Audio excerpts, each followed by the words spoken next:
We've had a lot of investors reach out to us recently asking us what we're seeing in the market, what we're seeing other investors do in the market. And so I thought I would record a short video just to tell you what I see in the market, especially talking with different investors from around the country.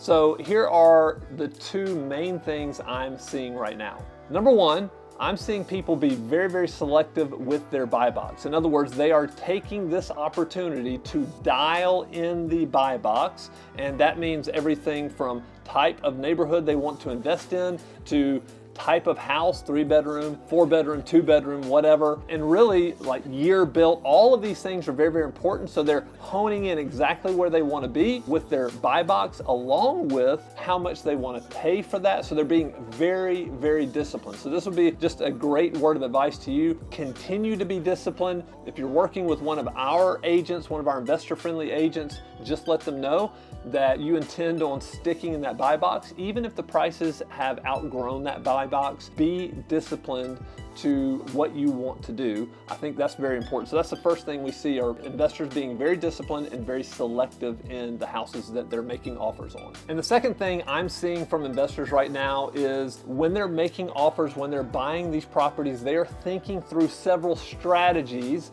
that they can employ in case things change with this property. And so what I mean by that is, so I was just with an investor yesterday. We were out at a house that he was buying, that he actually bought, and we were sitting there talking, and he was sharing, hey, here are my thoughts on this property. This is what I want to do. And so those strategies right now that he was sharing with me is, number one, he could, if he had to, this was his last choice, he could, if he had to, he could retail the house, right? So he could flip the house. So he bought it at the right price where he could flip the house if he had to. That's not what he wants to do. Second thing is, he could rent the house. He said he would spend about $10,000 all in to get it rent ready. And this was a house that he bought for around $72,000, $73,000.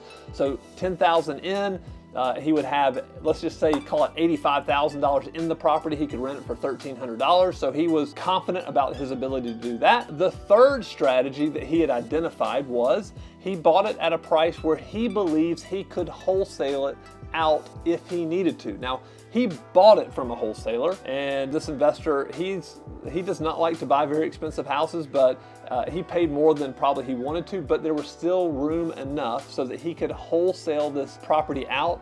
Maybe he would make $5,000, $10,000, $15,000 on that wholesale. So those are three strategies, right? Retail, rent, wholesale it out. But what he really is going to do with this property is he's going to owner finance this property out. So he's going to be the bank. He's going to sell it to either an investor who wants to come in and do all the work and rent it out, or he's going to sell it to somebody who wants to live there, who wants to do the work themselves. So they're not going to be able to get a traditional loan from a bank. He's going to loan them the money. He'll put it on a 20 to 30-year note for them. They'll have a payment with the interest that they both agree on, and then he'll collect that money. He's not going to be responsible for repairs. He won't be responsible for insurance. So it makes it a lot easier from his standpoint. He's done a number of these already, I think 10 to 20 of these already. So that's his preferred strategy for this property. But I think what we're seeing around the country is just people being very aware of what their strategies and what their exit plan is for the property that they buy, whether it be to hold it long term or whether it be to wholesale it or retail it out. So those are the two main things that we're seeing right now in the market: people being very selective with their buy box, and then people getting creative with their strategies, making sure that they know what they're doing and they're not kind of pigeonholed into one avenue to make the most of that property. So that's it. Hope that was helpful. We look forward to providing some more content just like this in future videos.